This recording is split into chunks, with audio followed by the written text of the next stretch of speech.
نبی صلی اللہ علیہ وسلم چونکہ عرب میں پیدا ہوئے تو اللہ تعالیٰ نے آپ کو عربی کا لقب دیا۔ حقیقت یہ ہے کہ آپ عرب اور عجم سب کے لیے ایک ہی طرح سے اہم تھے۔ پچھلی نشست میں ہم نے آپ کے والدین کے بارے میں دیکھا۔ آج ہم دیکھیں گے آپ کی پیدائش اور آپ کی رضاعت۔ ہوئی پہلو آمنہ سے ہویدا، دعائے خلیل اور نبید مسیحا۔ نبی صلی اللہ علیہ وسلم نے ایک موقع پہ فرمایا کہ میں اپنے باپ ابراہیم کی دعا اور حضرت عیسیٰ کا خواب ہوں۔ پیر کا دن تھا، دوشنبہ بولتے ہیں اس کو۔ ربیع الاول کی 9 یا 12 تاریخ تھی۔ کئی روایات ہیں، اس وقت ہم ان چیزوں میں جا بھی نہیں رہے۔ مہینہ ربیع الاول کا تھا اور دن پیر کا تھا۔ بی بی آمنہ کے گھر آپ کی ولادت ہوئی۔ پیدا ہونے والا بچہ بہت ہی خوبصورت تھا، محبت سے کہہ دیں تو چاند بھی آپ کے آگے ماند پڑ جائے۔ آمنہ نے اپنے سسر کو اس کی خبر دی اور جب وہ بچے کو دیکھنے آئے، آپ کے اوپر نگاہ پڑتے ہی جو ان کو خوشی ہوئی، ایک تو بیٹا اور وہ بھی عبداللہ کا۔ دل کے جذبات کو سامنے رکھ کر سوچئے، جو بیٹا دنیا سے چلا گیا ہو پھر اس کے گھر چاند جیسا بیٹا پیدا ہو تو دادا کی کیا کیفیت ہوگی۔ بہت ہی خوش ہوئے، کہنے لگے میرے اس بچے کی تو کوئی نئی ہی شان ہوگی۔ بچے کو گود میں لیا، سینے سے لگایا، ماتھے پہ بوسہ دیا اور پھر اسے لیے ہوئے کعبہ میں پہنچ گئے۔ اس کا طواف کیا اور بچے کا نام محمد رکھا۔ محمد کے معنی کیا ہے؟ ہر لحاظ سے قابل تعریف، وہ جسے سب پسند کریں، جسے سب اچھا کہیں۔ دیکھیے دادا کا دیا ہوا یہ نام، بعض روایت میں والدہ کی طرف سے احمد نام بھی آتا ہے، لیکن پچھلی کتابوں میں آپ کا نام احمد تھا، یعنی سب سے زیادہ تعریف کیا گیا اور سب سے زیادہ تعریف کرنے والا بچہ دنیا میں آ گیا۔ ولادت کے تقریباً 7ویں دن اونٹ ذبح کیے دادا نے اور قریش کی دعوت کی۔ لوگ کھانے سے فارغ ہو گئے تو کسی نے پوچھا کیا وجہ ہے کہ آپ نے اپنے اس بچے کا نام محمد رکھا، خاندانی نام کیوں نہ رکھا؟ کیونکہ اس وقت یہ نام معروف نہیں تھا۔ اس پر دادا نے کہا کہ میں نے چاہا کہ آسمان پر بھی اس کی تعریف ہو اور زمین پر بھی، خالق کو بھی وہ پیارا ہو اور خلقت کو بھی۔ قریش میں اونچے گھرانوں کی عورتیں اپنے بچوں کو دودھ خود نہیں پلاتی تھیں۔ دیہاتوں سے دائیوں کی ٹولیاں آتی، وہ بچوں کو اپنے ہاں لے جاتی، ان کو دودھ پلاتی، ان کی پرورش کرتی، پالتی پوستی۔ جب ذرا بڑے ہو جاتے تو واپس کر جاتی اور دوسرے بچے لے جاتی۔ اس سے بچے خوبصورت، تندرست اور فصیح عربی بھی سیکھ لیتے، یعنی اس سے بچے تندرست ہوتے اور عربی ان کی اچھی ہوتی۔ آج بھی آپ جانتے ہیں دیہات میں رہنے والوں کی زبان بڑی پختہ ہوتی ہے، جیسے پنجابی کوئی دیہات میں بولے اس میں اور شہر میں بولی ہوئی پنجابی میں فرق ہوگا، یہی باقی زبانوں میں بھی ہے۔ لیکن دائیوں کے آنے کے کچھ خاص موسم ہوتے تھے۔ جب نبی صلی اللہ علیہ وسلم کی ولادت ہوئی تو یہ کون سا وقت تھا؟ قحط تھا، غربت عام تھی، اور فوراً تو اس وقت کوئی ایسی دائی نہ مل سکی، لیکن ایک بھائی ابو لہب چچا تھے آپ کے، ان کی ایک لونڈی تھی سویبہ، ہم اس کو صوبیہ پڑھتے ہیں۔ یاد رکھیے کہ یہ جو پرونانسیشن ہے نا، یہ فرق ہے ہر جگہ۔ کیوں؟ اس لیے کہ اردو میں ہم نے ہمیشہ پڑھا عبد المطلب، حالانکہ مطلب نہیں ہے، وہ تو پہ شد ہے، تو مطلب کہہ لیجئے، مطلب کہہ لیجئے، کچھ بھی کہہ لیجئے، اس سے کوئی فرق نہیں پڑتا۔ لیکن جو صوبیہ جو ہم پڑھتے ہیں وہ سویبہ تھی۔ 2-3 دن تک انہوں نے دودھ پلایا، پہلے تو ماں نے پلایا، پھر سویبہ کے حوالے کر دیا تاکہ جب تک مستقل انتظام نہ ہو جائے وہ دودھ پلائے۔ ابھی کچھ ہی دن گزرے سویبہ کا دودھ پیے ہوئے کہ قبیلہ بنی سعد سے کچھ خواتین آئیں، بچے کی تلاش کرنے لگیں۔ وہ گھر گھر میں جاتی، ماؤں کو اپنی خدمات پیش کرتی، مائیں جس کو بھی پسند کرتی اس کے حوالے اپنا بچہ کر دیتی۔ ساری ماؤں نے دائیاں چن لی اور سب کی گودیں بھر گئیں۔ ہاں صرف ایک دائی جس کو کسی نے نہ پوچھا، کیونکہ ایک تو اس کی سواری جس گدھی پہ وہ سوار ہیں وہ لاغر تھی، یہ پیچھے رہ گئی، اور دوسری بات تو یہ خود بھی کمزور اور لاغر تھیں، مفلسی کا دور تھا، اور یہ تھی ابو زبیب کی بیٹی حلیمہ۔ ساری خواتین بچوں کو لے کر واپس جب جا رہی تھیں تو اس وقت حلیمہ اپنے شوہر کے ساتھ مکہ میں داخل ہو رہی تھی، اور شوہر بیوی آپس میں بات کر رہے تھے کہ آج ہمیں کیا ملے گا۔ سب اچھے گھروں کے بچے تو لے لیے گئے، چلو پلٹ جاتے ہیں، لیکن یاد رکھیے جب نصیب میں کوئی چیز ہوتی ہے نا تو سب لے لا کے چلے جاتے ہیں اور بہترین چیز آپ کو مل جاتی ہے۔ ایسے جیسے سیٹ ساری کور ہو جائیں تو سم ٹائم آپ کو بڑی اچھی سیٹ مل جاتی ہے جو وہ کسی کو بھی نہیں دیتے جہازوں میں۔ نائیوں نے سنا کہ محمد صلی اللہ علیہ وسلم تو یتیم ہے، باپ کے سائے سے محروم ہے، اس لیے انہوں نے ان کی طرف توجہ نہ کی۔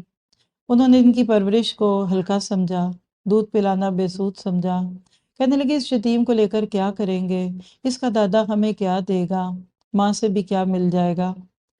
خیر ہر ایک خوشی خوشی اپنی گود میں بچہ لے کر گئی۔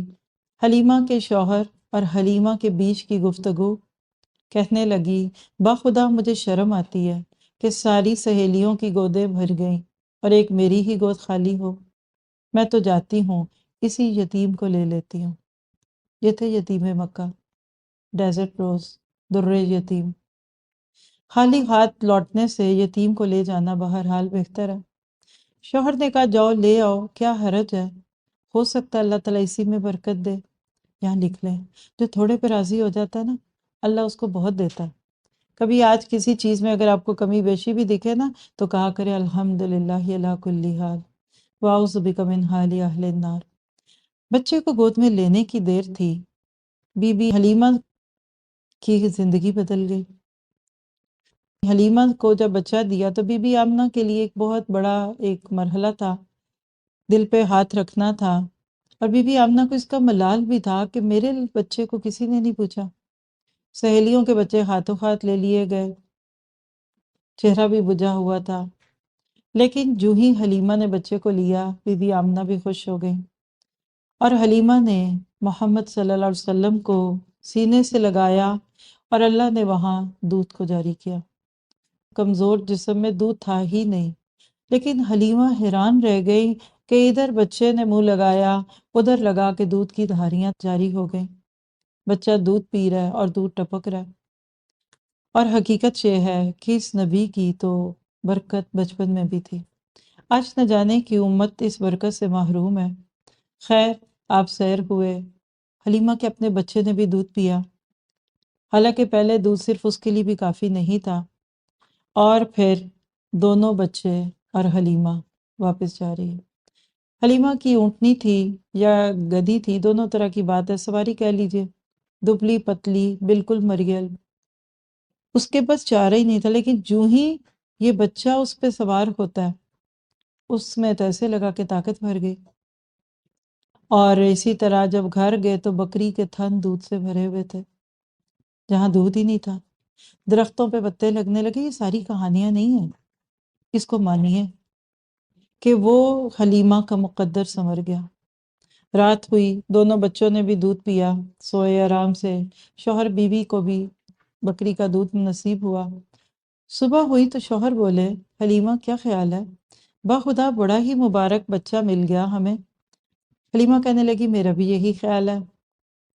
اور پھر اسی طرح سے ہوتے ہوتے چاروں طرف یہ خبر پھیل گئی کہ حلیمہ کو کیا مل گیا، اس کی بکریاں جہاں جاتی ہیں واپسی پہ تھن بھرے ہوئے دودھوں کے آتی ہیں، اور ہماری مریل ہے، تم بھی وہیں لے جاؤ جدھر یہ جاتی ہیں، اور وہ بھی ادھر ہی لے کے جاتی، لیکن ان کی بکریاں بھوکی آتی اور ان کا پیٹ بھرا ہوتا۔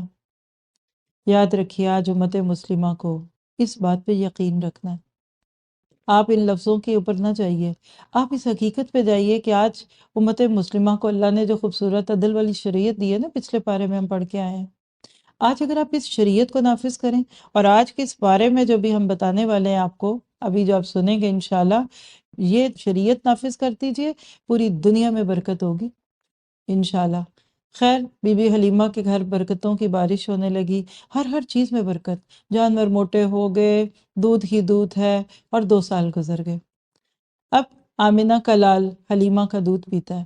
حلیمہ کی ایک بیٹی تھی جن کا نام تھا شیمہ، وہ بڑی تھی، رضائی بہن بن گئی، اس بچے کو لے کر گود میں پھرتی رہتی، صحرا کی کھلی فضا ہوتی، دیہات کی سادہ سی زندگی۔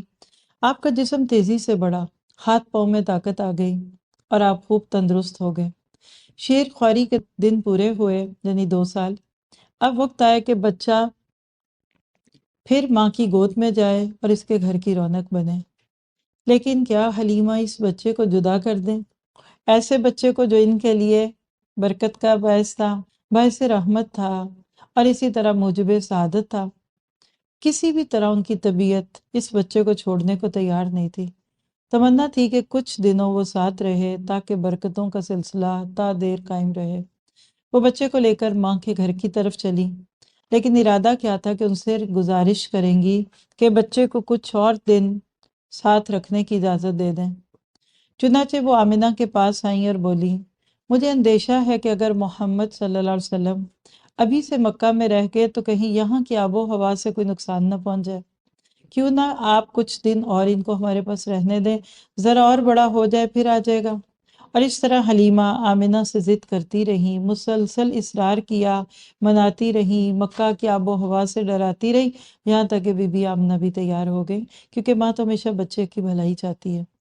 اب کیا تھا، حلیمہ کا دل خوشی سے باغ باغ ہوا، آنکھیں چمک اٹھی، چہرہ چمک دمک رہا تھا، اور وہ محمد مصطفیٰ مجتبیٰ صلی اللہ علیہ وسلم کو لے کر پھر اپنے گھر آ گئی۔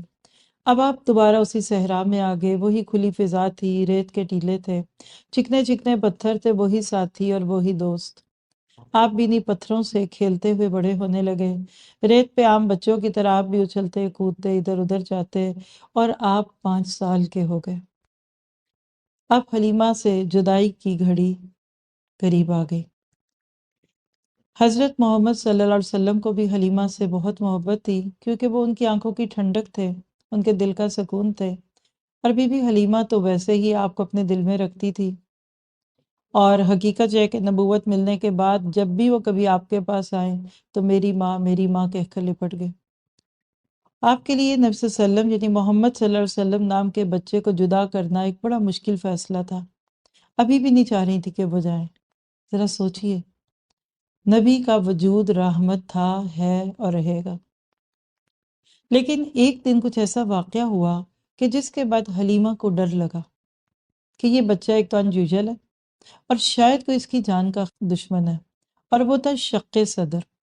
آپ بچوں کے ساتھ کھیل رہے تھے، اتنے میں جبرائیل آئے، انہوں نے آپ کا سینہ مبارک شق کیا، اور آپ کے جسم میں دل کے اندر جو ایک شیطان کا حصہ ہوتا ہے اس کو نکال کے آپ کے دل کو زمزم کے پانی سے دھو کر واپس جسم بند کر دیا۔ بچوں نے جو دیکھا وہ یہ تھا کہ محمد صلی اللہ علیہ وسلم کا خون بہہ رہا ہے۔ آواز لگی گئی، قتل محمد، قتل محمد، محمد قتل کر دیے گئے صلی اللہ علیہ وسلم۔ لیکن وہ بعد میں ٹھیک تھے، تو حلیمہ سعدیہ کو کچھ خطرہ ہوا۔ اسی طرح ایک اور وجہ بنی، اور وہ کیا تھی کہ ایک دن حلیمہ اپنے بچے کو لے کے ساتھ بیٹھی ہوئی تھی کہ حبشہ کے کچھ عیسائیوں کا ادھر سے گزر ہوا۔ بچے پہ نظر پڑتے ہی وہ ٹھہر گئے، قریب آ گئے اور اسے غور سے دیکھنے لگے، ایک ایک چیز کا جائزہ لینے لگے۔ حلیمہ سے پوچھا بھی کیسا بچہ ہے یہ؟ پھر وہ آپس میں باتیں کرنے لگے، اس بچے کو لے لیں، ان کو یہاں سے لے چلیں، یہ بچہ ایک عظیم انسان ہوگا۔ حلیمہ سمجھ گئیں کہ کچھ گڑبڑ ہے۔ اس سے پہلے کہ ان کو کوئی تکلیف پہنچے، وہ لے کر ان کو آمنہ کے پاس لے آئیں، اور پھر ان کی امانت ان کے حوالے کی، اور اس طرح سے آپ کا یہ دور پورا ہوا۔ میں آپ کو آج کے اس سارے حصے میں سے جو سبق دینا چاہتی ہوں وہ کیا ہے کہ اگر امت پورے شرح صدر کے ساتھ، یقین کے ساتھ پیارے نبی صلی اللہ علیہ وسلم کی سنتوں اور آپ کے دیے ہوئے دین پہ عمل کرے تو آج بھی وہی برکتیں اس انسانیت کو ملیں گی۔